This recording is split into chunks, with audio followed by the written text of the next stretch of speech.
gutera imbere Afurika bizarangira ari umugabane ukomeye cyane, birangira ari uyobora indi migabane yose ku isi ya rurema, bityo rero Afurika izakomera cyane. Buri mukobwa wese wagumiwe na fiyemeri wese, mwese mutere comment hano musobanuro abagabo mwifuza n'imiterere yabo, turaje abaruda. Afurika ni nyamugisha mu buhinzi, bworozi, inganda, iterambere, amashanyarazi n'ibindi bihagije, imihanda igezweho bigiye gutera imbere muri Afurika.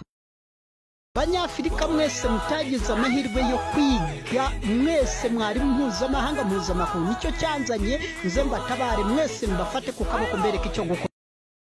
Bakajye bavuma Imana itavumiye, ahubwo bajye bagira uruhare kuvumura abagenzi babo bavumwe n'abagenzi babo, babavumure babasabira umugisha kuwiteka Imana ikubaze wakoze iyihe mirimo, nkwereho nkukomeraho, bityo ko mwanzuro kabiri kuri Afurika bizarangira imipaka yose ivuyemo, ahari imipaka hubakwa imijyi ikomeye cyane kurure ba mukerarugendo, ingingo y'imari yiyongera.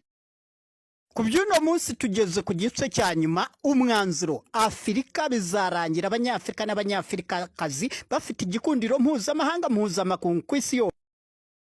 Afurika igiye kugira igikundiro mpuzamahanga mpuzamakungu ku buryo buri muntu wese ku yindi migabane yose azajya yifuza kuba ku mugabane wa Afurika, guturaho no gukoreraho.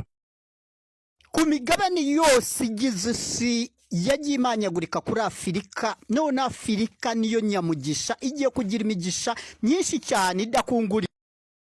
Ahari ubutayu muri Afurika hagiye guhinduka kubera ubushake n'ubushobozi n'imbaraga n'ubwenge n'ubumenyi bw'Uwiteka, hahinduke hamere neza cyane.